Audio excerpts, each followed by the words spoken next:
Hello everyone, I'm Nidhi and now let me answer the question one. Many of you have answered 8, 1. So what is the actual answer? So the answer to this question is 4. Now how 4? So let's start from the basics, okay? Now we know what is class. Class is a blueprint of an object, okay? Let me take an example. Suppose you want to build a house. Now you will go to an architect to say to design, to make a blueprint, right? So this is a blueprint of the house you will build, right?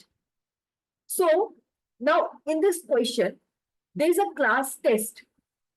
The memory, it is supposed to consume. When a class is made, no memory is consumed. It's a blueprint. Memory will be consumed by an object only. So the size of this class will be the size of the object when that object will be created.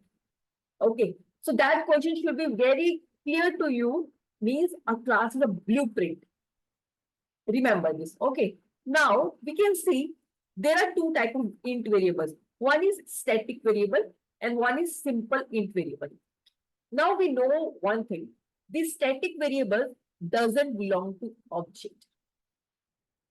And it is same for all the objects you can use. So for an object, when the object will be created, this static variable won't consume any space. Means the blueprint should not be having any space.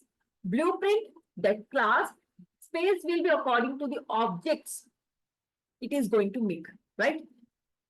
Just always remember this. Class is a blueprint of the objects. Okay. So the answer is 4. That will be consumed by the int g. The static int I, as it's a static variable, it won't consume any memory. Okay. So keep trying this type of questions. The more you will answer now, the more you are trying, more you will learn. Always remember this. Okay. And to get your basics strong, we are also having our courses for the programming language. According to Fang developers' opinion, so I forgot to tell you about myself. I'm currently working as a developer in one of the Fang company. So according to our suggestions, according to our advice, you should be having good knowledge in the languages like C. When you are good with C, C++ is very easy. And it's good to have knowledge of C++. C++, Java, and Python. And we have designed a course where you will be getting all this combo in just one. And that will be taught by the developers. So don't miss this and make your concepts stock. Right? So all the very best and keep trying, keep learning.